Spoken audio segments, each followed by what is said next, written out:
comme disons, le cadre dans lequel nous nous exprimons est celui d'égalité et réconciliation, il faut bien insister sur ce fait assez patent que une conception maçonnique de l'égalité que l'on entend, que l'on constate par exemple dans des expressions comme l'égalité des chances, ou c'est un équivalent dans ceci est pour tous, que ce soit le mariage, que ce soit n'importe quelle activité, vous voyez, que ce soit même, disons, l'identité présentée comme une égalité, l'identité des sexes, par exemple, bon, ce terme, d'ailleurs, par ce terme qui n'existait pas du tout au XVIIe, XVIIIe, qui est du XIXe siècle, qui est l'homosexualité, évidemment, qui est très difficile, en tout cas, non pas à expliquer, mais à comprendre, car il y a toujours une différence, quand même, mais autrement, il n'y aurait pas de mouvement. Eh bien, l'association maçonnique, qui est décrite souvent dans sa mythologie, dans ses origines qui sont incertaines, aussi incertaines que les mystères qu'elle prétend expliquer à des gens curieux et un peu désordonnés sur les pyramides, sur je ne sais quelle autre sagesse, par exemple d'un Salomon, dont on ne découvre pas encore, on ne découvrira jamais du reste, le temple à Jérusalem, ou d'autres villes. Bon, tout ceci, donc, je dirais, une fois ce vêtement présenté ou ôté de la maçonnerie, qui est une curiosité pure et simple, son utilité sociale est mise en évidence par un certain nombre de gens qui souvent n'ont aucun point commun dans le caractère, dans la profession, que ce soit des musiciens, que ce soit des hommes de science, des politiques ou autres, à différents âges. Mais ce qui les relie, c'est soit sur le plan sentimental la philanthropie, le fait d'aider le genre humain, bon, ou au contraire quelque chose qui est plus revendicatif, c'est-à-dire promouvoir une société qui serait, disons, non pas plus libre, car on se rend compte qu'une société est quand même un ensemble de contraintes, mais disons plus proche d'un idéal type, d'une raison qui serait acceptable par tous, même s'il est diminué. Bon, on ne peut pas demander, bien sûr, à ce que toute société soit riche, soit cultivée ou autre, mais on peut très bien réunir un certain nombre d'esprits sur des principes communs. C'est ce qu'on appelle une économie de pensée. Bien.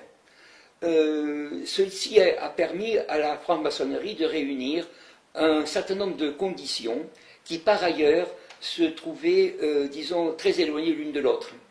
Je le redis non pas sur le plan de la mythologie, de la société, mais de son histoire. En Angleterre, où elle est née, l'aristocratie, la bourgeoisie, des athées, encore que la notion est très difficile, parce que c'est une notion philosophique. En général, les gens étaient plutôt non pratiquants, ou impies, comme on devrait dire, ou pieux. Sincères ou hypocrites, peu importe. Ils se réunissaient certainement en cherchant un avantage commun. Et pourtant, un Anglais contemporain a dit ceci de cette société, cet Anglais qui vient de mourir, hein, il est mort, mais enfin, déjà depuis 2004, mais l'œuvre a été publiée en 1999, c'est, comment appelle-t-il, Jaspar Ridley, a écrit un livre sur les francs-maçons, la société secrète la plus puissante. Le titre m'a rebuté beaucoup. J'entends de maçons ou de gens qui prennent la maçonnerie comme un type même de démocratie. Et pourtant, c'est une société qui est puissante. Elle est puissante parce que la base de ses principes est très étroite. Et justement, elle peut attirer beaucoup de gens. Alors, son attirance vient de l'égalité. Vous savez que c'était le premier principe de la Révolution française. Avant la Révolution même, Mirabeau, par exemple, qui est mort, bien sûr, qui était moins connu aujourd'hui, mais disons que nous prenons comme un type de maçon, avait parlé beaucoup dans ses mémoires du principe de liberté et d'égalité. Celui de fraternité n'est venu que bien plus tard, il a été attaché à la Constitution, plutôt à la formule républicaine, qu'en 1848. Bien. On parlait de la fraternité ou la mort, fraternité signifiant bien sûr la confrérie des frères maçons. C'est pas autre chose, la fraternité est typiquement maçonnique. Alors cette liberté et cette égalité, à notre avis, sont non pas une formule vague, mais un but politique bien précis. Ce but, évidemment, nous semble, disons, non naturel, car une société, qu'elle soit réelle ou qu'elle soit imaginaire, c'est-à-dire l'imaginaire, j'entends par là qu'elle idéalise une situation, comme par exemple on nous représente l'Antiquité d'Athènes, l'Antiquité de Sparte, l'Antiquité de toutes formes. Prenons quand même plutôt les temps modernes, car la différence avec l'Antiquité, c'est que c'est pas qu'on ait moins de textes ou plus de textes, mais qu'on peut vérifier, disons, les données. Dans cette société moderne, la sélection nous semble être, disons, ce qui frappe le plus par la division des classes. Aujourd'hui, nous avons des classes de techniciens, nous avons des personnes qui sont douées ou, pour telle ou telle activité, et chaque société se tient bien dans son domaine, c'est-à-dire forme ce qu'on appelle une sélection des meilleurs. Mais pour qu'il y ait une sélection des meilleurs, il faut que l'énergie de chacun puisse être disons, un auxiliaire puissant de la volonté. Et cet auxiliaire puissant ne peut se mesurer que s'il s'oppose à d'autres volontés. Vous savez, la définition du droit, c'est le concours des volontés. Donc s'il n'y a pas de volonté, il n'y a pas de droit. Or, dans la maçonnerie, c'est l'inverse qui se produit. C'est-à-dire qu'on essaie de manière très vague de parler d'une norme, et puis on dit, eh bien, à cette norme, chacun doit se plier, ou tout au moins vous ne pouvez faire qu'une chose, que si vous tenez compte de celle-ci. Et tout le reste est exclu. Donc l'exclusion vient et le lot, et, disons le sort de tous ceux qui ne veulent pas admettre, disons, des mots d'ordre ou des slogans qui se réfèrent à une vision assez étroite. Et les principes, bien sûr, sont très vagues et très larges, mais leur application, ça c'est le propre de tous les concepts logiques, si vous avez une vérité très générale, elle ne trouvera que très peu d'application, bien sûr. C'est le contraire qui est vrai. Plus la vérité est particulière, plus au contraire, elle trouvera à mobiliser des énergies. Et je dois dire qu'un des exemples que je peux prendre, c'est celui de l'égalité des chances, par exemple, qu'on montre dans les écoles. C'est-à-dire qu'on essaie d'harmoniser les programmes, de faire ce qu'on appelait sous la Révolution française des écoles normales, c'est-à-dire en imposant justement un savoir qui ne dépasse pas certaines limites. Au-delà de la limite, c'est l'élève qui est exclu, voyez-vous. Donc, on donnera bien sûr, comme dans la monnaie actuelle, des diplômes, mais ceux qui, disons, nous dirigent ainsi dans ce domaine de l'application de l'égalité, savent très bien que le résultat de leur production, c'est justement, peut-on dire, des modèles réduits, voyez-vous. Et comme ils jouent sur le fait que chacun est jaloux de posséder et d'avoir quelque chose plutôt que d'être quelqu'un, car être quelqu'un c'est un effort sur soi, ça implique justement une sélection du meilleur par rapport au moins bon. Alors on dira que la liberté accompagne l'égalité. Voyez. Mais en philosophie, nous avons absolument l'attitude inverse. Nous estimons que l'égalité, c'est la plus petite des inégalités. C'est ce que disait Leibniz, c'est-à-dire que pour qu'il y ait un calcul de force, il faut qu'il y ait des forces distinctes. Voyez. Il ne faut pas qu'il y ait des forces qui se confondent. Voyez. Et de même, pour qu'une société marche, il faut justement que les individus se distinguent. Et un maçon très connu, je terminerai là-dessus, comme l'auteur du dictionnaire Littré de la langue française, a écrit dans un ouvrage qui s'appelle La conservation, la révolution et le positivisme, il a dit que l'ensemble est tout, les parties ne sont rien. Tandis que dans une société saine, c'est au contraire l'individu qui est tout, voyez-vous, et le reste, au contraire, qui suit le courage individuel. C'est-à-dire qu'une société bien organisée est celle dans laquelle chacun se reconnaît dans son chef, et le chef dans chacun.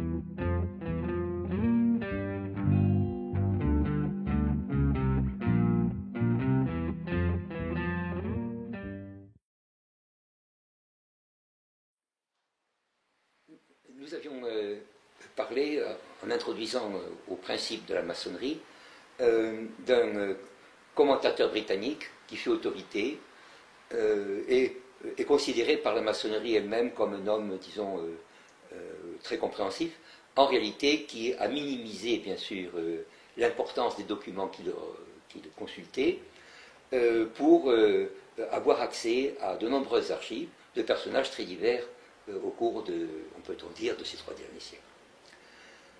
C'est ce fameux Jaspar plutôt Ridley, qui, dans son ouvrage sur les Freemasons, les francs-maçons, The Most Powerful, c'est-à-dire le plus, disons, puissant organisme de société secrète, nous dit que un des usages, une des pratiques des tables, des planches, comme on pourrait dire, les planches sont des examens, des ateliers, terme qui est passé dans le langage commun, vous savez que c'est un mot techniquement maçonnique, s'occupe de modifier la langue, c'est-à-dire, disons, de l'adapter à une certaine économie de pensée, disons, un cadre qu'ils prétendent confortable, mais que naturellement, du point de vue culturel, et du point de vue surtout des exigences de l'évolution de la vie, nous ne pouvons considérer que comme trop étroit. Vous savez, ce n'est pas bien sûr en se nourrissant, permettez-moi cette plaisanterie, dans des fast-foods, évidemment, que la santé va s'améliorer, même si ça nous fait gagner du temps, et bien sûr aussi si ça nous permet de faire des économies. Je crois que c'est ainsi qu'il faut voir cette réforme de la langue que la maçonnerie a entreprise. Et nous la trouvons bien sûr en littérature, dans l'université, avec une importance trop grande attachée à des questions de traduction, à des questions d'interprétation, à des questions, disons, qui ne visent pas réellement la matière, c'est-à-dire le contenu des choses, mais uniquement leur aspect formel. C'est pour ça que nous formons aujourd'hui, sur influence maçonnique justement, des étudiants qui se heurtent à des difficultés dans leurs études, mais qui ont le sentiment que la jeunesse elle-même, naturellement, bien sûr, peut percevoir sans voile, sans phare, que leur activité a une certaine inutilité, ou disons manque de sérieux puisqu'on ne touche pas au fond des choses. C'est comme si, par exemple, on lisait un dialogue d'un philosophe, mais qu'on s'occupe simplement de la manière dont il l'expose, et non pas du tout, bien sûr, du problème même qu'il traite. Voyez ? Je crois que cette manière, disons, de vivre, ce bain maçonnique dans lequel nous nous trouvons, touche d'abord en premier la culture, avant de toucher à la politique ou l'économie. Parce que bien sûr, ceux qui décident, ceux qui en économie ou ailleurs veulent quelque chose, jugent, sont obligés d'être formés. Il y a une formule qui dit que le guide doit d'abord être guidé. Eh bien, dans l'université, je permets de dire que j'ai eu un exemple récent d'une de mes collègues qui a dirigé des thèses pendant très longtemps, qui est professeur maintenant en retraite, mais qui a été très longtemps chargé de cours, comme on dit, puis alors maître de conférence, les anciens maîtres assistants, et il m'a dit un jour que je ne pourrais pas, Pierre, il m'a dit je ne pourrais plus pas du tout être élu professeur ici dans mon université, bien que j'y sois depuis déjà plus de 10 ans, parce que je n'appartiens pas à la maçonnerie. Et je ne veux pas y appartenir parce qu'on n'y trouve que des gens médiocres, ou des gens, disons, comme l'un de nos amis, qui d'ailleurs était un de mes camarades de lycée, se trouve très haut placé dans la maçonnerie, mais passe son temps, bien sûr, à, disons, diminuer ce qu'il sait lui-même, ce qu'il a appris, sous prétexte de révolution.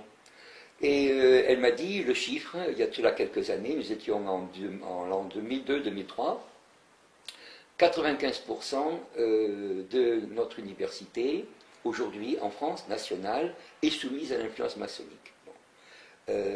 C'est un chiffre, je me souviens, cela m'a tellement frappé, que je me rappelle les lieux même, de la disposition même de mon bureau à ce moment-là. C'est une fille que je connaissais très bien, bon, qui avait été, disons, instruite en beaucoup de matières, y compris en psychanalyse, c'est peut-être ce qui est pas de plus fort, mais qui a fait de grandes choses sur la critique du jugement de Kant et autres. Et je la salue, disons, si elle m'écoute. Et cette influence maçonnique, cette pénétration, je l'ai vue ici, même dans le Midi, autant que dans le Nord, mais plus encore quand même dans notre Midi, parce que des étudiants qui cherchent à une certaine protection, un certain travail, se voient proposer justement de rentrer dans ce qu'on appelle une secte. Ce n'est pas du tout péjoratif. La secte signifie simplement le fait de suivre quelque chose. Alors bien sûr, on suit des consignes, bien sûr. Bah oui, vous savez, il y a des termes comme ça, comme dire être l'esclave de Dieu n'est pas du tout méprisant. Envers Dieu d'abord, bien sûr, mais envers la personne, puisqu'un esclave est fidèle. Bien sûr qu'aujourd'hui, comme on est moins fidèle, naturellement, l'esclavage est certainement mis en cause, bien sûr. Disons que nous avons plus affaire à des hypocrites ou des gens qui travaillent moins. La maçonnerie me semble être plutôt adaptée à un certain type de société dans lequel, disons, la malignité ou l'habileté, le savoir-faire, disons, l'emporte sur le savoir lui-même. Dans l'Antiquité, ou dans ce qu'on prétend être l'Antiquité, c'était la différence entre les sophistes et les philosophes.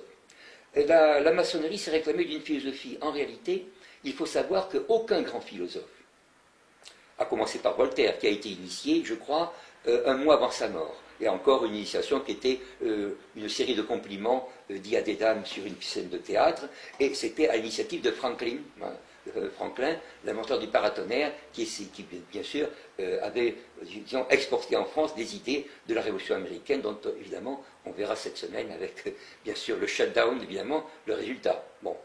Je crois qu'aucun grand philosophe classique, à partir de la fondation de la maçonnerie, ne l'a été. Nous n'avons qu'une exception en France pour un homme qui ne l'était pas, qui se croyait l'être, c'était Montesquieu, dont Voltaire dit qu'il se trompe trop souvent. Mais Rousseau n'a pas été. Et en Allemagne, Fichte, bien sûr, a écrit sur la maçonnerie, mais a démissionné. Et quand il a eu démissionné en 1800, il a été interdit par la maçonnerie allemande de rentrer dans quelque loge que ce soit. Il avait voulu faire de la maçonnerie une école, comme Platon avait son école à Athènes, et il a dit que c'était évidemment une sorte de miroir aux alouettes. Et Kant a été d'ailleurs très attaqué par la maçonnerie allemande, il faut le savoir, Hegel, Schopenhauer, Heidegger, dans l'époque moderne, enfin tous les Allemands qui ont été des Allemands, c'est-à-dire qui ont été sérieux et travailleurs, vous savez, comme le disait un père, un jésuite, je crois, ou un autre, plutôt un religieux au XIXe siècle. Il cite celui-même qui a porté la bulle d'excommunication à Luther. Il disait que c'est un Italien, Aleandre, il disait ça je crois que c'était vers 1540, pardon, 1550, oui. Et, sauf erreur. Alors, voyez-vous, la maçonnerie n'a jamais mordu la philosophie, et elle prétend être une philosophie. Moi, je parle en tant que professeur de philosophie, bien sûr. Aucun de mes maîtres à la Sorbonne n'était maçon. Je le répète, sauf un que je ne dis pas parce qu'on m'accuserait évidemment de partialité, et qui a été un peu méchant, bien sûr.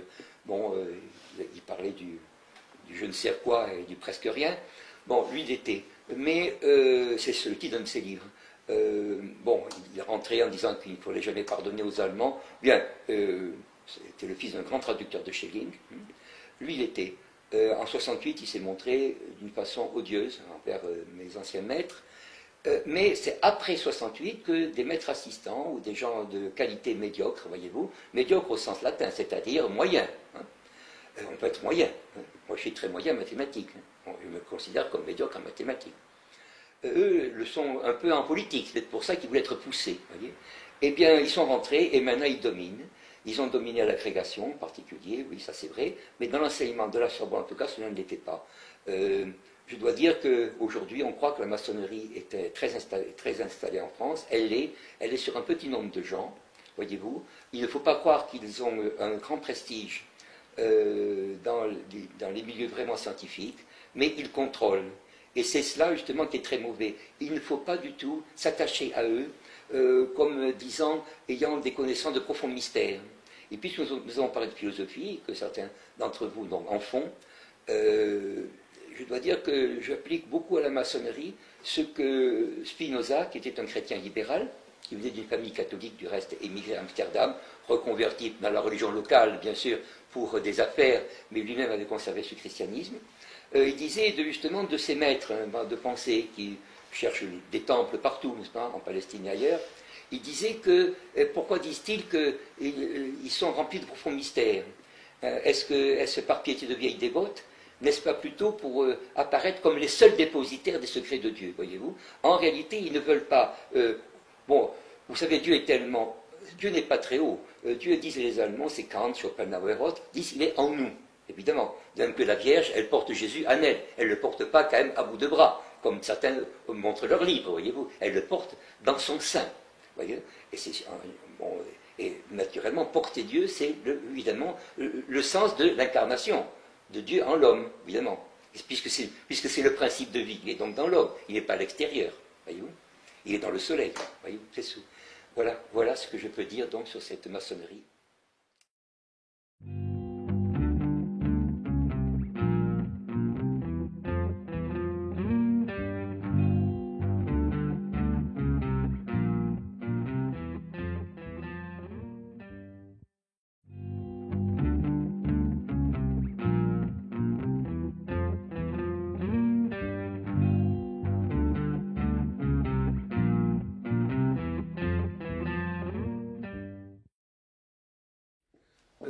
Nous avions déjà dit que le principe d'égalité, qui est le fondement de l'action maçonnique, s'opposait à une vision réaliste et à la nature elle-même, qui est une sorte de sélection continue.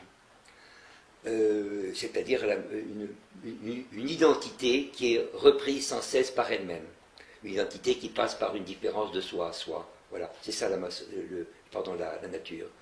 À travers les générations, le travail intellectuel, le travail physique. Eh bien, dans ce travail physique, vous avez le rapport d'une cause à l'effet, à savoir l'influence. Si la maçonnerie exerce une influence, c'est qu'elle est une force, elle est une masse qui appuie justement sur la matière. Elle est une forme, disons, qui imprègne la matière. En réalité, il n'en est pas du tout ainsi. Car s'il était une forme, elle serait visible. Elle n'aurait pas, bien sûr, cette apparence, disons, d'initiative ou d'initiation. Car une initiation, c'est l'initiative de rentrer dans un temple. Mais un temple, disons, est connu, il est su. On peut être empêché d'entrer dans un temple parce qu'on n'est pas, disons, dans la capacité de satisfaire à des exigences de pureté, à des capacités de tous ordres. Mais le temple est visible. Or, là, non. S'il n'y a pas d'exercice physique, visible, constatable, c'est qu'il y a une autre forme qui a été analysée par des psychologues à la fin du XIXe siècle, justement sur les sociétés démocratiques, sur, disons, les groupes de pensée, à savoir la suggestibilité ou la suggestion. La suggestion n'est pas du tout l'acte de démontrer quelque chose, c'est de faire supposer ou, disons, de convaincre, non pas du tout par ce que l'on voit, mais par ce que l'on croit deviner. C'est ainsi que d'ailleurs beaucoup de séducteurs agissent, voyez-vous. C'est en laissant croire qu'ils aiment quelqu'un, laissant croire qu'ils peuvent apporter quelque chose, laissant croire que finalement les connaître, c'est les comprendre. Or, on peut comprendre quelqu'un, mais à condition de le poser comme réellement existant et déterminable. Ce n'est pas le cas justement de l'action maçonnique, qui ne se fait pas par des idées, mais qui se fait par des mots d'ordre. Le mot d'ordre n'est pas du tout chargé de convaincre, parce que le mot d'ordre, disons, n'est pas l'objet d'un débat. L'objet d'un débat, on dit en latin une chose. Non, ce n'est pas une chose. C'est simplement une tournure d'esprit que l'on répand et à laquelle on essaie d'habituer la personne. Il ne s'agit pas donc de la former intégralement d'après un modèle, comme par exemple vous avez la beauté grecque se fait d'après des canons. Il n'y a pas de canon maçonnique. Il y a simplement une manière, disons, d'apparaître qui ressort beaucoup plus de la mode ou, disons, de la loi du grand nombre que justement d'une véritable secte mystique dans laquelle seuls de vrais initiés justement peuvent se parler parce qu'ils ont atteint le même niveau. On fait espérer un niveau aux gens. Bien sûr, les naïfs eux-mêmes sont très vite déboutés parce qu'on comprend très bien la différence qu'il y a entre quelqu'un qui veut, par exemple, connaître les mystères de l'univers et l'autre qui est capable quand même de s'atteler à les apprendre, c'est-à-dire à commencer par les principes. Mais ceux qui pénètrent dans la maçonnerie et ceux qui y restent sont des gens qui ont compris que justement, il n'y avait pas grand-chose à connaître, mais qu'on pouvait avoir par, disons, des connaissances, un moyen aussi d'exercer une influence sur autrui. Alors, le mot d'ordre est vague, mais il est donné bien plus haut, il vient vraiment du sommet, peut-on dire, d'un triangle, d'une pyramide. Il cherche non pas du tout à incliner quelqu'un à croire ceci ou cela, mais à le préparer à quelque chose qui, présenté de soi-même, heurterait trop et ne serait pas, disons, acceptable. C'est ainsi que le divorce a été présenté, non pas du tout comme, disons, un malheur réel ou, disons, un accident qu'il s'agissait de régler d'après un usage normal, mais au contraire comme un droit. Et en le présentant comme un droit, c'est le premier droit qui en apathie, bien sûr. Si par exemple tout le monde a le droit de rentrer par exemple dans une sixième ou a le droit de faire des études dans un lycée, c'est que justement la substance du lycée elle-même ne peut plus se défendre. C'est-à-dire qu'elle est laissée en pâture justement à des ambitions et non pas du tout à un travail effectif. Ce flou de la maçonnerie permet à la fois de la faire subsister dans les esprits, parce qu'on croit que si on ne la cerne pas véritablement, par exemple, quand on voit un maçon près de soi, bon, on le voit comme quelqu'un d'affable, qui essaie simplement de rectifier les opinions plus que d'enseigner quelque chose. C'est comme si, par exemple, on avait vu un Christ que l'on peut dire ne pas estimer comme un personnage réellement historique, mais un personnage symbolique, qui aurait dit, par exemple, non, je n'enseigne pas ceci, mais je suis ici pour pouvoir simplement trouver une contradiction dans ce que vous dites. Vous voyez, c'est une sorte de Christ aimable, et non pas du tout un Christ qui se sacrifie, bien sûr, et qui enseigne l'humanité à se sacrifier.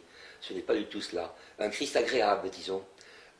Voici au contraire que la maçonnerie, que ce soit dans des domaines de sciences, par exemple, essaiera non pas d'apporter quelque chose en connaissance scientifique, ou même simplement d'être une aide, comme par exemple les religieux peuvent aider des gens autour d'eux, soit par des patronages, soit par une connaissance directe, une charité personnelle. Non, ils feront comprendre simplement que si vous avez des difficultés, par exemple, dans votre profession, ou si vous avez des difficultés psychologiques, il serait très bon, par exemple, de vouloir faire l'épreuve d'une certaine fidélité, par exemple, à telle ou telle personne, et, disons, d'exécuter de façon, mettons, mécanique, automatique, ce qui vous est demandé. Ça peut être, par exemple, le fait de refuser dans votre travail, par exemple, quelque chose, si on vous demande de le refuser, de l'accepter, c'est-à-dire de mettre votre propre libre arbitre en harmonie avec des personnes auxquelles vous prêtez de l'influence. Donc, voyez-vous, le premier mot d'ordre que fait le maçon, ce n'est pas le mot d'ordre vers l'extérieur de la maçonnerie, c'est au contraire vers ceux qu'il semble attirer, qui sont intrigués, et justement auxquels il essaie de donner, disons, une croyance que sa propre organisation est très consistante. Alors là, il y a une désillusion. C'est comme un ivrogne qui est dégrisé. Et c'est justement là que, disons, le dernier acte apparaît, après les péripéties. Le terme de l'initiation, c'est le cynisme. C'est-à-dire que les gens voient justement qu'il n'y a rien d'autre réclamé que, non pas une création du monde, à laquelle ils ne croient guère, ou dont ils ne sont pas capables, mais à un aménagement de leur situation dans le monde. Par exemple, je veux transporter de l'argent ailleurs, et bien vous verrez, monsieur un tel. C'est-à-dire, c'est un correspondant. Et c'est le correspondant, par exemple, qui fait que si j'ai des difficultés dans tel ou tel domaine, en médecine, par exemple, pour avoir un tel cabinet ou autre, je pourrais, disons, demander de l'appui. Mais cet appui, bien sûr, est conditionné par une aide aveugle. Et c'est cela qui a fait justement que on a pu dire que c'est une société qui est redoutable, parce qu'elle exige une fidélité inconditionnée, une fidélité, disons, qui est d'exécution. Ce n'est pas une fidélité dans la foi. Là, nous sommes chez les jésuites, disons, oui. Mais chez les maçons, ce sont des jésuites à l'envers. Je sais que Lénine, dans le Malais Isaac, qui était autrefois notre manuel de lycée, prétendait que nous étions les jeunes, disait-il de lui, nous sommes des jeunes Turcs, organisation maçonnique du reste, de la Révolution, avec quelque chose de jésuite en plus, voyez-vous. Mais ça, c'est une définition qui fait que la maçonnerie a servi de modèle, par exemple, à des organisations comme le Parti communiste ou autres. Oui, c'est la matrice. Beaucoup de dirigeants communistes ont été d'abord des maçons, comme Marcel Cachin en France. Ils ont quitté la maçonnerie parce qu'ils avaient trouvé un objectif plus précis. Kerensky, qui a fait la révolution en Russie, était un grand maçon, voyez-vous, élève du père de Lénine, des grands maçons. Je dois dire que cette influence maçonnique, voyez-vous, elle est elle-même très impalpable par les frères de la fraternité. Et lorsque les frères les plus intelligents, qui ont réussi justement à déceler, disons, cette sorte d'inconsistance, veulent savoir vraiment de quoi il s'agit, alors là, on les met au pied du mur, disons, on dit que c'est là, je ne dis pas là où on voit le maçon, mais là où justement l'action maçonnique est décisive. C'est-à-dire, c'est une cohésion au service d'une visée. Mais cette visée ne demande pas à être connue, elle demande simplement à être acceptée, voyez-vous. Donc le maçon, c'est quelqu'un qui, justement, contrairement aux philosophes et contrairement à la nature, ne vit pas de principe, voyez-vous. Il ne vit que de l'effet d'un principe supposé, c'est-à-dire il ne vit que d'être exécutant, voyez-vous. C'est un peu comme les assassins de la légende, voyez-vous, on leur a fait voir un paradis, on leur dit maintenant, il s'agit de s'exécuter. C'est pour ça, justement, que ce sont les esprits les plus faibles, justement, qui rentrent dans la maçonnerie, et les esprits les moins capables qui les dirigent.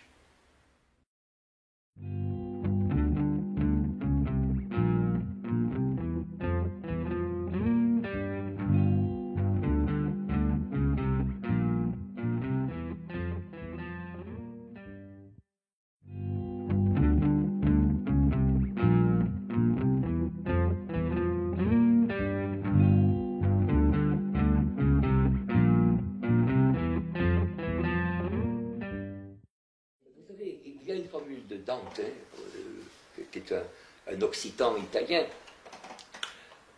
d'origine italienne, allemande italienne, germano-italienne, qui dit dans sa grandeur, dans son enfer, il dit « Vous qui entrez ici, laissez toute espérance ». C'est marqué pour lui au portique de l'enfer. Eh bien, c'est la même chose pour celui qui rentre dans la maçonnerie, c'est-à-dire que, si nous devons lui donner un conseil, c'est justement de laisser toute espérance, c'est-à-dire de se désarmer complètement devant des maîtres qui eux-mêmes, disons, rient et méprisent ceux qui croient qu'il existe des secrets. Vous savez, celui qui rentre en maçonnerie, il a, disons, comme une sorte d'abonnement. Il doit d'abord avoir une certaine régularité, et je dirais que c'est cette régularité qui le définit. Je vais vous donner une anecdote. Il m'est souvent arrivé, parlant de philosophie, puisque c'est quand même, disons, ce qui meuble mes journées d'enseignement. Dans un restaurant que je fréquentais, m'est arrivé, disons, c'était dans le 9e arrondissement, un jour, de voir des maçons qui m'ont cru maçon, simplement ma manière de parler, c'est-à-dire de parler de Platon, etc. Genre, évidemment, dont on parle de moins en moins dans les classes, évidemment, et qui font que chaque fois qu'un maçon vous dit Platon ou Épicure ou autre, évidemment, les gens s'imaginent qu'ils ont vu une apparition, une sorte de Vierge Marie sur Terre. Oui. Non. Je crois que ce qui m'a été dit donne véritablement le sens de cette activité. Cette régularité, ce filet dans lequel est pris le maçon. J'ai cru, il me dit que vous étiez maçon, je vous ai serré la main, vous ne l'avez pas vu. Je lui ai dit oui, en effet, le shake hand, je sais qu'il est maçonnique, venant d'Amérique, mais évidemment, non. Et il me dit, je suis dans le théâtre, etc., je travaille à côté, je ne dis pas, mais c'est un théâtre très connu de Paris, où je suis allé plusieurs fois, et il dit, là, la maçonnerie est très forte dans le recrutement, dans le maintien. Oh, il dit, ça nous permet d'avoir des postes. Tous ceux qui sont, je me souviens bien, ici au théâtre, sont maçons. Je dis, c'est absolument incroyable. Et il me dit, oui, mais il faut obéir. D'ailleurs, il y a une fille qui n'a pas obéi. Vous savez, elle est mauvaise par ailleurs. Mais là, elle a été exclue définitivement. Et je peux vous assurer que elle a à peu près une trentaine d'années, elle ne retrouvera jamais de poste dans sa vie. Je lui dis, c'est fort malheureux. Comme il m'a dit, j'ai longtemps dans ma vie, mon cher ami, je ne vous le fais pas dire. Voyez. Je dois dire que cette scène-là est véritablement celle d'un grand malheur, voyez-vous, parce qu'on ne cherche pas véritablement à former un individu ou un groupe d'individus. On cherche justement à briser une volonté, voyez, mais en recueillant les débris de cette volonté pour les mettre justement au service d'une exécution aveugle. Je me rappelle d'un vieux prof de philo que j'avais, qui était médecin, hein, qui avait été interne des hôpitaux. Il me disait, nous avions en médecine nommé Leibowitz à l'époque, c'est un juif polonais, et il dit qu'il n'était pas aimé par un de ses congénères qui ne le supportait pas. Alors c'est très simple, quand il a passé l'internat, il a pris la meilleure copie, il a mis 0. Oui. Eh bien, c'est un peu ce qui est arrivé. À beaucoup de gens en maçonnerie subissent le sort de ce pauvre Leibowitz. C'est-à-dire qu'ils sont, disons, non pas infiltrés, mais ils passent par un filtre. C'est-à-dire que c'est une étude de caractère, ce n'est pas un enseignement. On voit les forts, on voit les faibles, voyez-vous. Et un peu comme dans ces organismes, ce sont les faibles en réalité qui diminuent les forts. C'est un organisme inversé, si je puis dire. Ce n'est pas le fort qui mange le faible, voyez-vous. Il y a une diminution, véritablement, au service d'un plan plus général. C'est-à-dire, ce que vise la maçonnerie, à notre avis, c'est d'éviter le plus grand nombre de réactions. Un peu comme un médecin aujourd'hui qui est formé aux méthodes maçonniques, voyez-vous. Quand vous allez le voir, au lieu de demander quel est votre genre de vie, voyez-vous, vous prescrivez des médicaments, des drogues qui changent, en me disant que votre corps ne les supporte plus, c'est la faute à votre corps, voyez-vous, mais non pas à ceux qui vous veulent du bien, voyez-vous. Et comme vous êtes remboursé par une sécurité sociale déficitaire, évidemment, vos idées elles-mêmes, voyez-vous, même si elles ne sont pas très bonnes, on vous dit que vous avez quand même la liberté de les exprimer.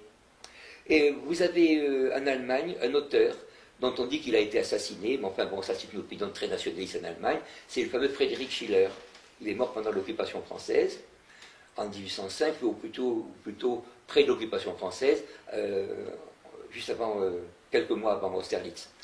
Et il a fait une pièce de théâtre, la dernière pièce de théâtre, et dans laquelle un des acteurs, qui est un personnage historique de Lituanie, nord de l'Europe, qui est en Russie ensuite, oui, dit ceci, quand la liberté ne vaut rien, quand on est soumis à la puissance.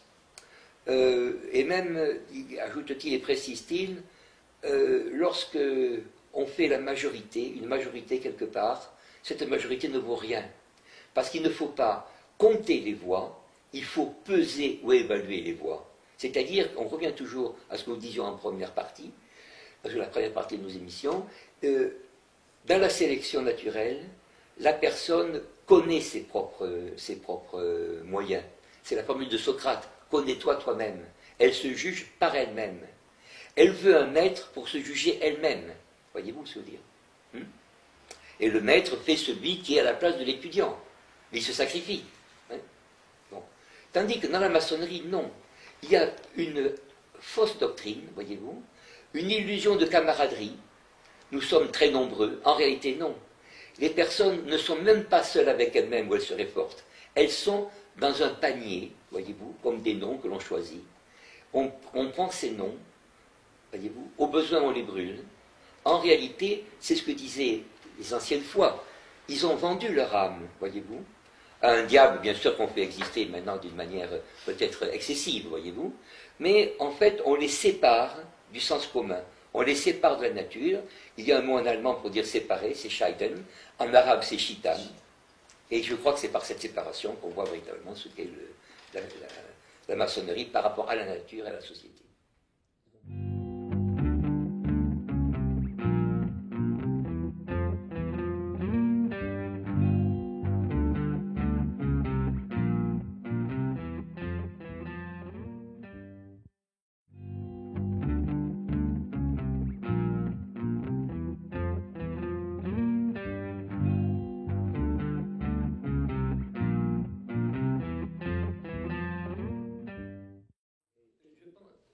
Je crois pouvoir trouver, par mon expérience, et par l'expérience de l'Europe aussi, surtout de l'Autriche et de l'Allemagne, qui, bien sûr, sont unis par la même culture, la même langue et la même religion, c'est-à-dire la coexistence de la religion protestante et catholique.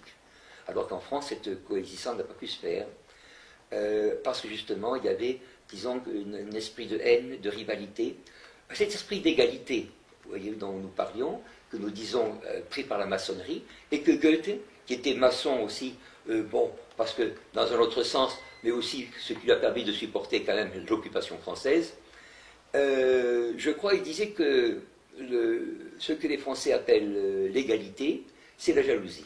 Une formule très connue. Une autre deuxième formule aussi qui dit qu'il vaut mieux, disons, une injustice qu'un désordre, parce que dans un désordre, ça ne permet pas de rétablir une injustice. Or, tout ceci fait que l'Allemagne a toujours été, bien sûr, disons, assez éloignée, contrairement à ce que l'on dit, surtout ce que disent certains Français, disons, plus Français que les autres, moins européens, peut-être. Que l'Allemagne était une vache unique, non pas du tout, la France l'a été, beaucoup plus que l'Allemagne. Je dirais même, puisque nous parlons là, un qui a été très anti-maçon, c'est Guillaume II, et il l'a payé par la défaite. Hein. Bon, je ne parle pas d'autre chose, parce que là, je parlerai d'Heidegger. Bon. Mais les grandes écoles, avais-je remarqué, je m'en entretenais avec un philosophe qui est mort maintenant, M. Michael Benedict, de Vienne, qui est mort l'an dernier. Les grandes écoles, il en convenait avec moi, sont très influencées par la maçonnerie en France. Non pas qu'elles ont été créées toutes par la Révolution française, mais elles ont été créées justement encore sous la monarchie, et leur fonctionnement est inconnu en Allemagne. En Allemagne, il n'y a pas de concours, il n'y a pas de concours pour être enseignant, il n'y a pas de concours pour entrer médecin. On vous juge, ce serait peut-être trop long, uniquement sur votre capacité d'élève dans le secondaire, c'est-à-dire sur votre individualité. Voyez-vous, c'est exactement, on vous juge sur votre identité, et non pas du tout sur quelque chose qui parfois quand même prend un aspect très aléatoire. Ce que je disais la fois dernière, ce pauvre Leibowitz à Paris, bon, son professeur lui avait dit, écoutez, on prend la meilleure copie, on met 0, et puis je suis sûr de coller, voyez-vous. Non. Les bizutages, c'est-à-dire le fait de vouloir former un État dans l'État, voyez-vous, et de n'être reconnu non pas par la qualité et la continuité de son travail, mais par le fait d'avoir appartenu à une école ou à une association ou à une préparation, ce qui vous dispense par la suite d'ailleurs de travailler, et ce qui fait d'ailleurs notre retard considérable depuis Napoléon avec l'Allemagne, bien sûr. Le fait qu'on n'a même pas été capable ici, alors qu'on ne parle que d'apprentis, que de grades, de ceci ou de cela, de faire un enseignement technique qui a commencé au pays qu'on appelle le pays de Sissi, c'est-à-dire, je ne parle pas du Sissi égyptien, je parle du Sissi autrichien, quand même l'enseignement technique, les Realschule, datent de 1848-49. Elles datent de la Saxe, de l'Autriche. Voyez-vous, j'ai étudié un nommé Höfler en Allemagne avec Benedict, justement, qui a été à la pointe de l'enseignement technique. La didactique, un mot qu'on a à la bouche aujourd'hui, c'était un enseignement qui allait jusqu'à l'enseignement agricole, qui a permis de faire un pays très puissant, aujourd'hui même, et qui échappe à la crise, voyez-vous. Alors que tous les autres sont là comme des enfants qui auraient perdu des bonbons, voyez-vous. Voilà la grande différence. Pourquoi il n'y a pas de grandes écoles dans des pays dans lesquels l'influence maçonnique a été très faible. Il n'y a pas de concours. Il n'y a pas... Alors, il y a un classement, bien sûr il y a un classement, mais ce classement, il est, disons, essentiellement dans l'estime que la personne a d'elle-même. Et vous la voyez, moi j'ai vu de ces établissements, par exemple, encore même en Croatie, mais j'en ai vu en Autriche, quand même, dans des lycées, d'ailleurs dont le parquet est ciré comme le sont leurs commissariats, si je puis dire, de police. Vous avez des élèves qui se tiennent d'une manière extraordinaire, bon, qui ont, disons, le sentiment que le professeur, disons, est présent devant eux, qui ne sont pas là pour, à la fin de l'année, à passer un bandeau devant leurs yeux, voyez-vous, et passer un concours dans lequel vous avez un programme comme en agrégation, justement, chez nous, qui est absolument indécis, ce qui fait que les gens sont au courant un peu de tout, mais ne sont pas capables de se spécialiser dans une matière, voyez-vous. C'est ça qui a fait justement que nous avons fait des bavards, qui ensuite, une fois qu'ils ont travaillé 2, 3, 4 ans ou 5 ans un concours, abandonnent l'enseignement ou ce pourquoi ils ont été faits, leur finalité, pour se retrouver dans des postes dits de culture, des postes politiques ou autres, voyez-vous, ou comme dans ces ambassades que j'ai connues, que je connais encore à l'étranger, on occupe une partie de son temps, ne soyons pas quand même à des choses qui ne sont pas sérieuses, quand vous allez aux ambassades d'Autriche, aux ambassades d'Allemagne, n'en parlons pas, ambassade de Hollande, alors je n'ose pas vous dire, j'ai un très bon ami hollandais qui se trouve en Iran, écoutez, il faut voir la différence quand même de comportement. Et quand j'en parle, que l'on me dit, oui, vous connaissez l'Autriche, ah bon, on me regarde de notre œil, ah bon, ah vous avez des antécédents, ah bon, c'est bien, l'antécédent de l'ancienne Yougoslavie, mais c'est très bien, ah ben alors à ce moment-là, on me parle de la France. Alors aujourd'hui, voyez-vous, ce qu'a fait, soi-disant, la force de l'Angleterre, c'est de faire croire aux autres, avec la maçonnerie, voyez-vous, qu'elle avait un mystère à vendre. Mais les Anglais avaient la fabrique. Les Français l'ont pris. C'est ce que dit Robinson dans ses The Proof of a Conspiracy. Vous savez, la preuve d'une conspiration. C'est un grand maçon. On dit que c'est lui qui a inventé, ou un de ses élèves plutôt, qui a inventé la sirène. Vous savez, Robinson a écrit un ouvrage contre la maçonnerie. C'était un maçon, un protestant écossais avec l'énergie écossaise que l'on connaît dans divers domaines, vous savez, beaucoup de très bons Écossais qui se sont mis souvent à affronter des forces périlleuses. Eh bien, cet homme donc a dit comment se fait-il que chez nous, la maçonnerie c'est simplement une manière de vivre en société tout à fait convenable, et qu'en France ou sur le continent, ça devient une école d'égorgement. Une école dans laquelle, justement, vous avez des gens qui disparaissent, vous avez des incapables que l'on voit à la tête de ceux-ci, des gens comme Gambetta, par exemple, qui était incapable de dire 3 mots. C'est un homme qui est d'origine du Württemberg, ensuite passé à Gênes et ensuite né à Cahors, voyez-vous. Je parle de la famille, hein. Nous parlons de ça naturellement. Et qui a été naturellement incapable. C'est un type qui nous a précipité dans la catastrophe en 70. Voyez-vous, quand Bismarck, voulait justement nous donner une paix normale, contre une guerre qu'on avait déclarée contre lui, voyez-vous. Bon, tout ceci, la force maçonnique, voyez-vous, a été de nous affaiblir, justement, pour lutter contre l'adversaire. Mais l'Angleterre, bien sûr, n'avait absolument aucun intérêt à agir différemment.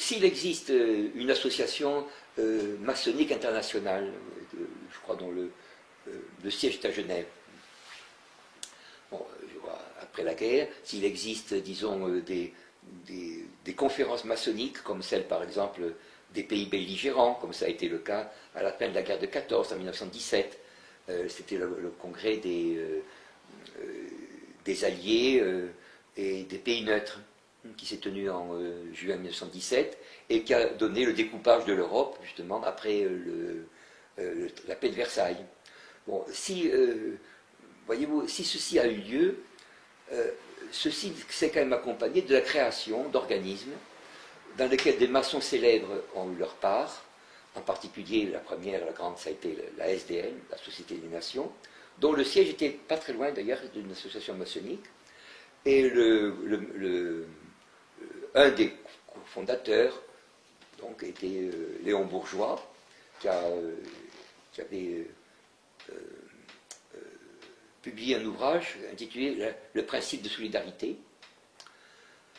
Bon, et lui-même, disons, a été ministre de l'Éducation nationale, tout cela en France, vice-président du Conseil. Il a laissé il n'était pas d'ailleurs un homme de l'université, c'est un homme qui sortait d'une école de commerce et qui, par la maçonnerie, donc, a pu être poussé ainsi à obtenir ses hauts grades, voyez-vous. C'est quand même assez étonnant de voir quand même un homme qui a eu une thèse uniquement par équivalence, qui a été ministre de l'Éducation nationale. Mais enfin, ça, on dit, sont les péripéties de l'existence. Mais d'autres organisations sont formées. Vous avez, bien sûr, les Nations Unies, vous avez dans lesquelles la maçonnerie a joué un très grand rôle, vous avez également des associations comme le Bilderberg ou autres, où on trouve des maçons, même si par exemple un journaliste français a dit publiquement qu'il ne savait pas que ça existait. Que savez-vous de l'organisation mondiale Bilderberg, moi je n'en avais jamais entendu parler, qui réunit chaque année les personnages les plus influents du monde? Vous connaissez ça, vous? Non. Bon, ben voilà. Enfin, on sait quand même qu'il y a, disons, des réunions qui ne sont pas des réunions ultra secrètes, des réunions comme le siècle, par exemple, dans lesquelles se trouvent des gens, bon, qui est inutile de nommer, qui aient un sac de riz ou non sur le dos, vous voyez. Bon, mais ils sont, ce sont des réunions, disons, sont des réunions dans lesquelles, disons, ils montrent leur solidarité, bien sûr. Je crois que c'est plus pour impressionner, disons, la société, l'ensemble de la société, que pour véritablement travailler, car tout ne se décide pas, bien sûr, dans de grands hôtels ou en 5 ou 6 jours.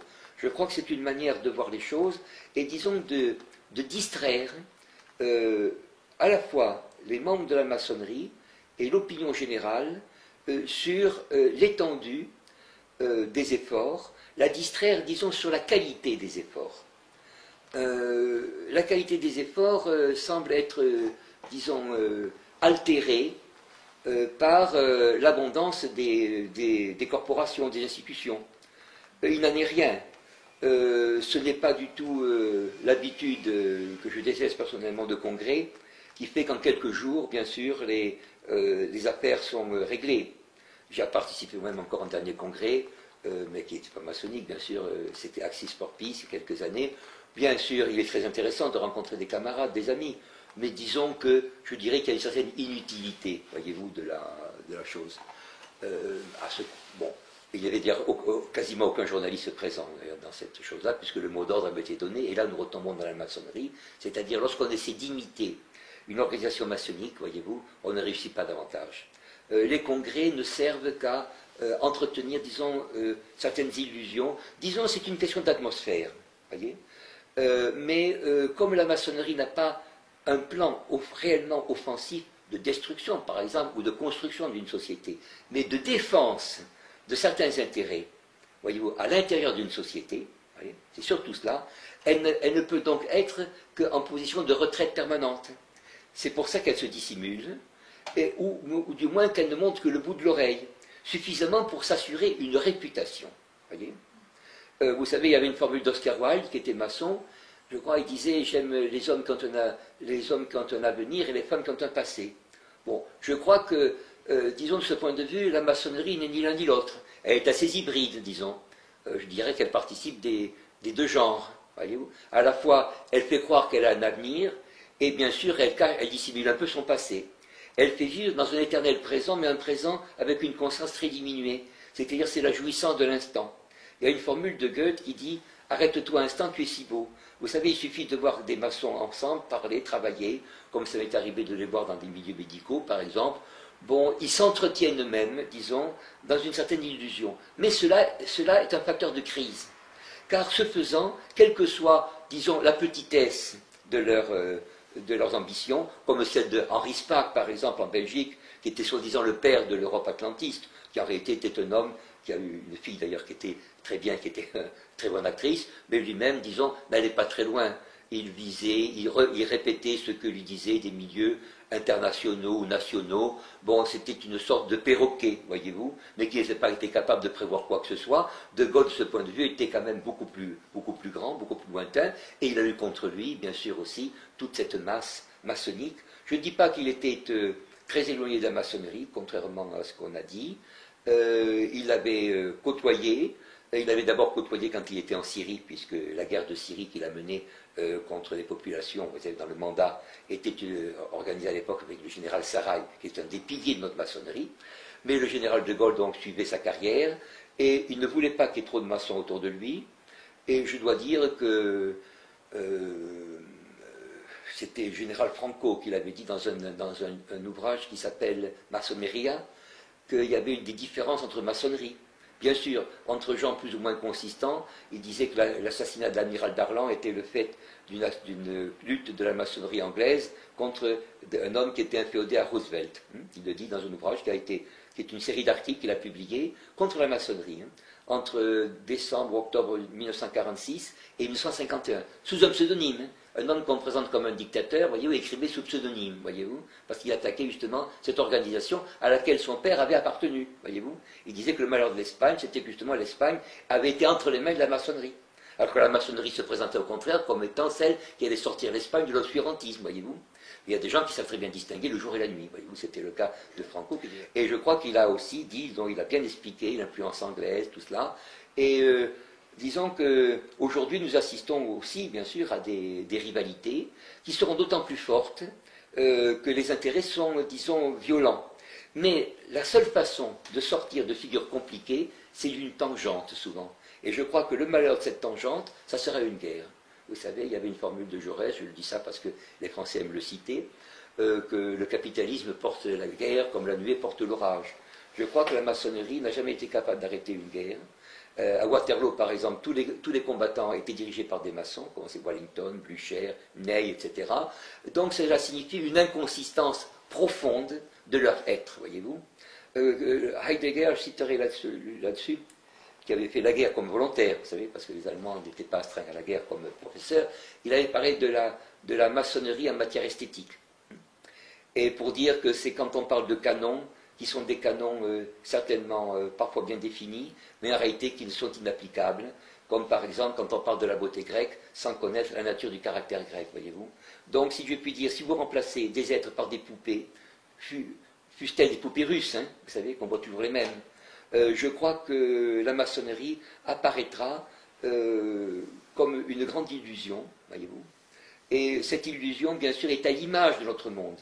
Elle exprime une faiblesse, elle n'est qu'un symptôme, elle ne saurait être un moteur. Et ceux qui veulent, au contraire, y voir un moteur, en réalité, ils devraient le voir comme une antithèse d'eux-mêmes, et chercher en eux-mêmes, c'est ça l'attitude socratique, justement, qu'est-ce qui fait qu'ils sont ainsi. Quand les Français font de l'antimaçonnisme, parfois un peu rapide, comme ils font de la maçonnerie très rapide, voyez-vous, ils incriminent les Anglais, les Allemands, etc. Et souvent, il faut se regarder soi-même. Sommes-nous capables de travailler? Travaillons-nous bien? Que puis-je savoir? Que dois-je faire? Que m'est-il permis d'espérer? Qu'est-ce que l'homme? Ce sont les formules de Kant, qui n'était pas maçon, qui a été attaqué par les maçons, et grâce auxquelles l'Allemagne et l'Europe aussi, et le monde, triomphera de la maçonnerie.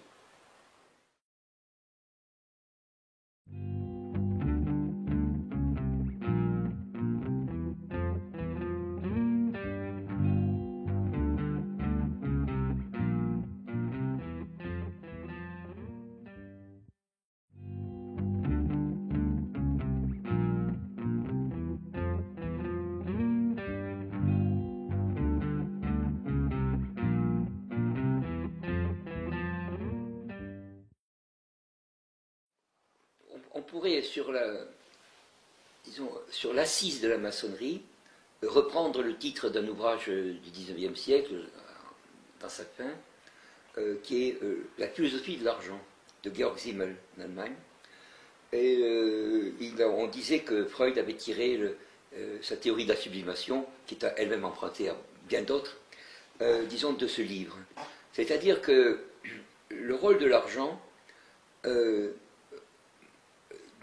chez des physiciens de la société traditionnelle, des économistes, que l'on peut assigner, disons, à Aristote, etc., disent que l'argent est un rapport entre des marchandises. En réalité, la marchandise aujourd'hui est devenue, disons, un rapport entre des sommes d'argent.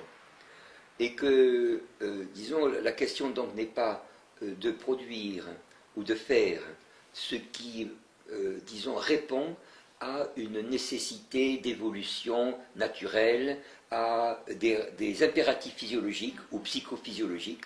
Vous savez, discipline qui est surtout celle du XIXe siècle, il faut le dire encore en Allemagne avec Fechner et autres, c'est-à-dire finalement être au service de l'espèce humaine, c'est-à-dire au service de, c'était reprendre la formule connais-toi toi-même, c'est-à-dire que suis-je, que puis-je faire. Et donc il a fallu qu'une partie de la société qui se désintéresse par, peut-on, par un manque finalement, c'est paradoxal, mais d'illumination, de lumière naturelle. Le terme de lumière naturelle, ça va être un terme religieux au départ, employé par Descartes, etc. C'est-à-dire que c'est ce qui nous éclaire venant de la nature. Bien. Alors, ce manque de lumière naturelle, ce manque de force de la raison, c'est-à-dire cette incapacité de bien juger. C'est ça la raison. Ce n'est pas la capacité de connaître, c'est la capacité de bien juger. Cette absence de jugement fait qu'il faut s'employer. J'avais un vieux professeur, mort maintenant, professeur Kaufmann, Pierre, qui me disait, quand j'étais dans l'armée, dans la 39, bon, on faisait des choses, et alors on me disait, puis je me demandais pourquoi, on me répondait, c'est pour faire quelque chose. Bon, c'est-à-dire c'est pour s'occuper. Je dois dire que c'est un peu ce à quoi, disons, répond l'activité maçonnique, si on peut la cerner. C'est-à-dire que vous avez donc des gestions. Aujourd'hui, l'argent, c'est ce qu'il y a de plus, disons, de plus courant, en même temps que de plus inconsistant, puisque nous savons que ce n'est qu'un voile derrière lequel se cache justement une grande difficulté d'évolution technique, d'évolution de ce genre. On dit, mais comment vous dites ça? Puisque vous avez les États-Unis dans lesquels se trouve nommément le plus de maçons, et quand même un des pays les plus développés. Alors, il faut répondre à ce qui peut être une remarque, bien sûr, de bon sens, que les États-Unis se développent avec des brevets qu'ils ont empruntés. qui sont quand même empruntés aux Européens. Ce quand même étant peut-être à ne pas souligner. Bon. Ils ont, évidemment que quand on arrive après, disons, mettons 70 ans après la guerre, évidemment, peut-être que les brevets s'épuisent. Donc il faudrait peut-être non pas en refaire une autre, mais demander à ceux à qui on les a pris, bien sûr, de nous en refaire.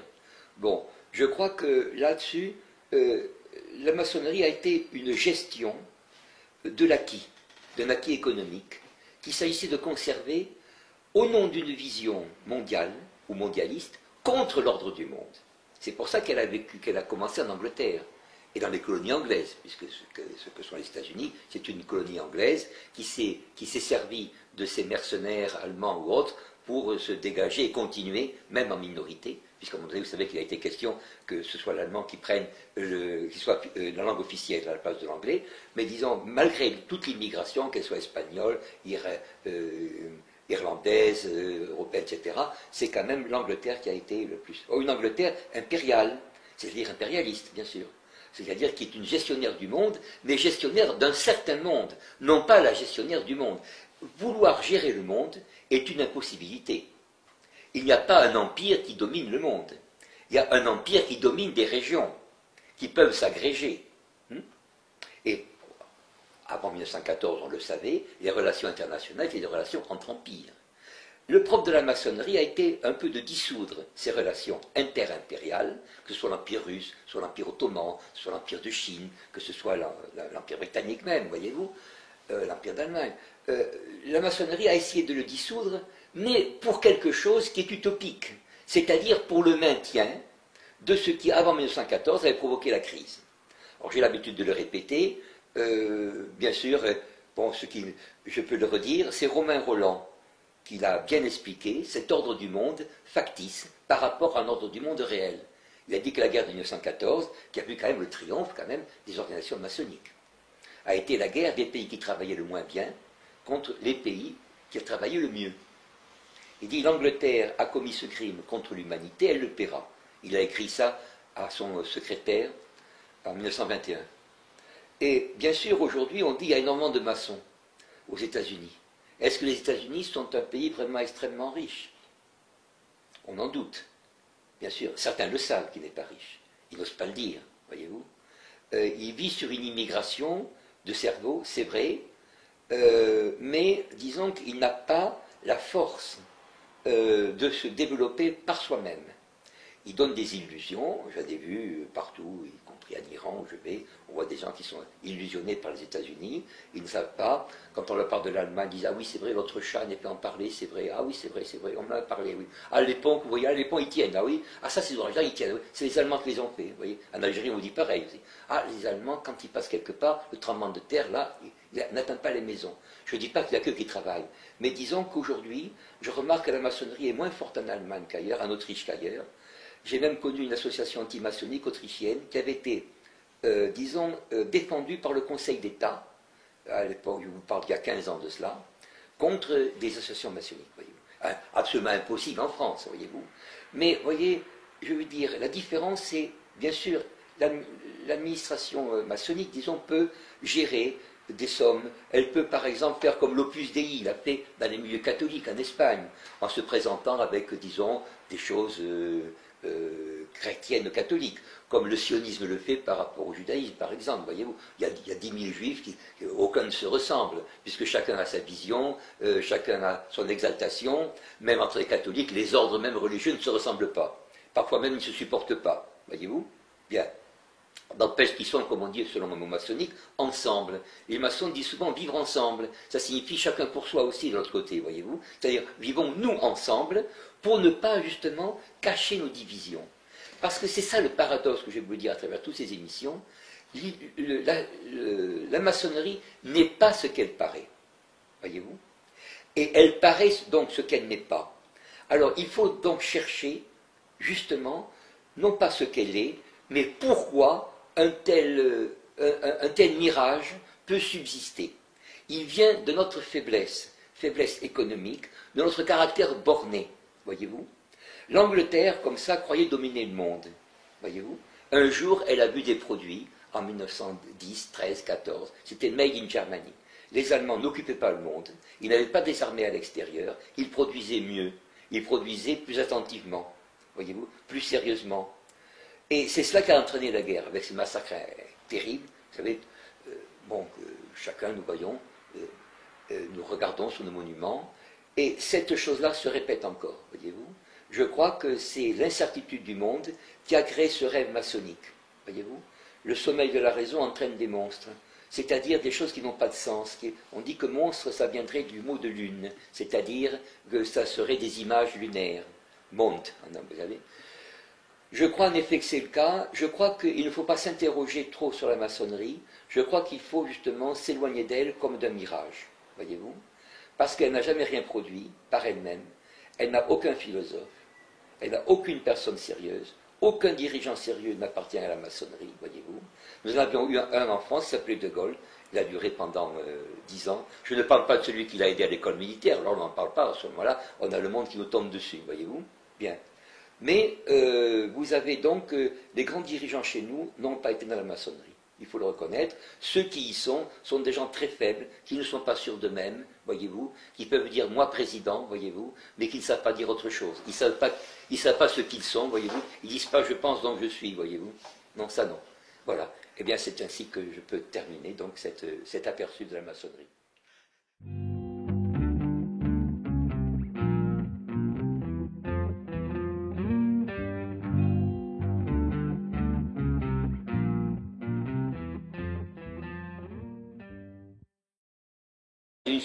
Dans une société saine, c'est au contraire l'individu qui est tout, voyez-vous, et le reste, au contraire, qui suit le courage individuel. C'est-à-dire qu'une société bien organisée est celle dans laquelle chacun se reconnaît dans son chef, et le chef dans chacun.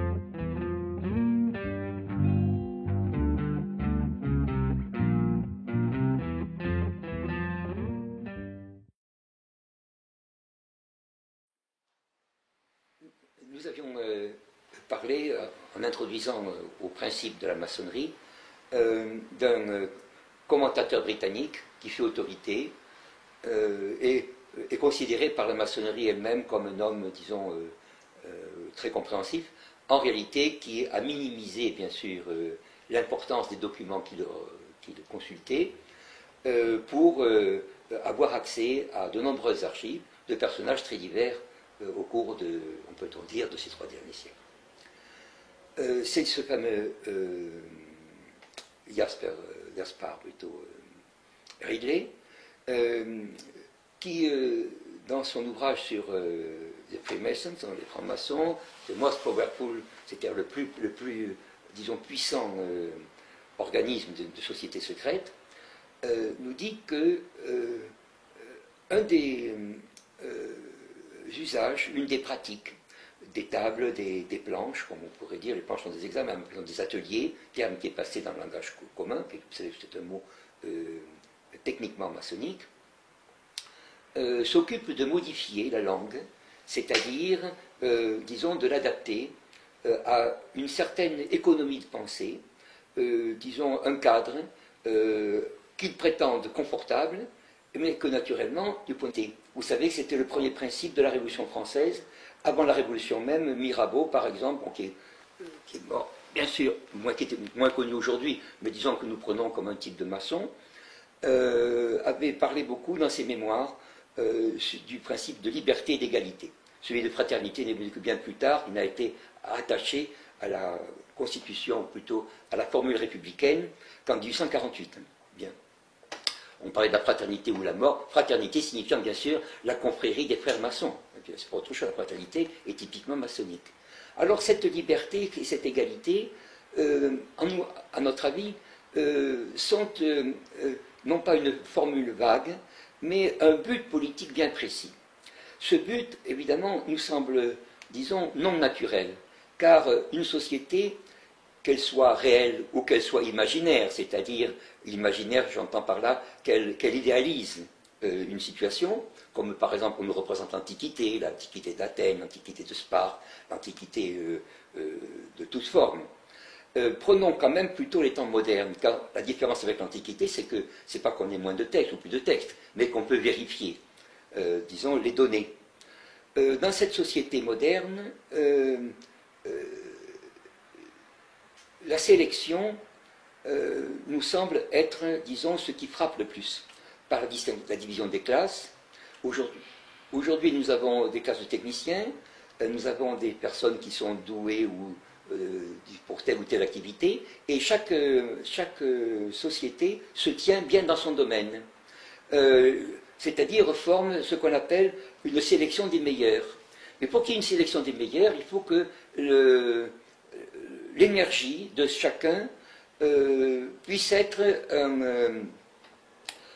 disons, un auxiliaire puissant de la volonté. Et cet auxiliaire puissant ne peut se mesurer que s'il s'oppose à d'autres volontés. Vous savez, la définition du droit, c'est le concours des volontés. Donc s'il n'y a pas de volonté, il n'y a pas de droit. Or, dans la maçonnerie, c'est l'inverse qui se produit. C'est-à-dire qu'on essaie de manière très vague de parler d'une norme, et puis on dit, eh bien, à cette norme, chacun doit se plier, ou tout au moins vous ne pouvez faire qu'une chose, que si vous tenez compte de celle-ci. Et tout le reste est exclu. Donc l'exclusion vient et le lot, et, disons le sort, de tous ceux qui ne veulent pas admettre, disons, des mots d'ordre ou des slogans qui se réfèrent à une vision assez étroite. Et les principes, bien sûr, sont très vagues et très larges, mais leur application, ça c'est le propre de tous les concepts logiques, si vous avez une vérité très générale, elle ne trouvera que très peu d'application, bien sûr. C'est le contraire qui est vrai. Plus la vérité est particulière, plus au contraire, elle trouvera à mobiliser des énergies. Et je dois dire qu'un des exemples que je peux prendre, c'est celui de l'égalité des chances, par exemple, qu'on montre dans les écoles. C'est-à-dire qu'on essaie d'harmoniser les programmes, de faire ce qu'on appelait sous la Révolution française des écoles normales, c'est-à-dire en imposant justement un savoir qui ne dépasse pas certaines limites. Au-delà de la limite, c'est l'élève qui est exclu, voyez-vous. Donc, on donnera bien sûr, comme dans la monnaie actuelle, des diplômes, mais ceux qui, disons, nous dirigent ainsi dans ce domaine de l'application de l'égalité, savent très bien que le résultat de leur production, c'est justement, peut-on dire, des modèles réduits, voyez-vous. Et comme ils jouent sur le fait que chacun est jaloux de posséder et d'avoir quelque chose plutôt que d'être quelqu'un, car être quelqu'un c'est un effort sur soi, ça implique justement une sélection du meilleur par rapport au moins bon. Alors on dira que la liberté accompagne l'égalité. Voyez. Mais en philosophie, nous avons absolument l'attitude inverse. Nous estimons que l'égalité, c'est la plus petite des inégalités. C'est ce que disait Leibniz, c'est-à-dire que pour qu'il y ait un calcul de force, il faut qu'il y ait des forces distinctes. Voyez. Il ne faut pas qu'il y ait des forces qui se confondent. Voyez. Et de même, pour qu'une société marche, il faut justement que les individus se distinguent. Et un maçon très connu, je terminerai là-dessus, comme l'auteur du dictionnaire Littré de la langue française, a écrit dans un ouvrage qui s'appelle La conservation, la révolution et le positivisme, il a dit que l'ensemble est tout, les parties ne sont rien. Tandis qu'au contraire,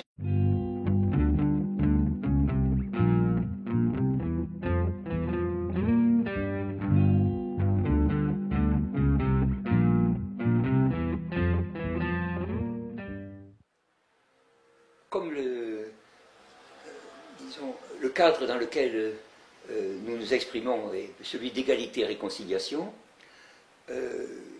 il faut bien insister sur ce fait assez patent que une conception maçonnique de l'égalité que l'on entend, que l'on constate par exemple dans des expressions comme l'égalité des chances, ou c'est un équivalent dans ceci est pour tous, que ce soit le mariage, que ce soit n'importe quelle activité, voyez, que ce soit même, disons, l'identité présentée comme une égalité, l'identité des sexes, par exemple, bon, ce terme d'ailleurs, par ce terme qui n'existait pas du tout au XVIIe, XVIIIe, qui est du XIXe siècle, qui est l'homosexualité, évidemment, qui est très difficile, en tout cas, non pas à expliquer, mais à comprendre, car il y a toujours une différence quand même.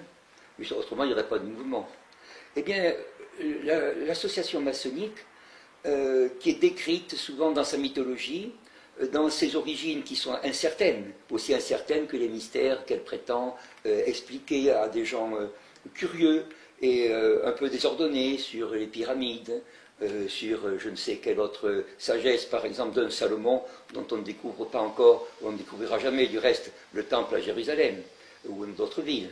Bon, tout ceci, donc, je dirais, une fois ce vêtement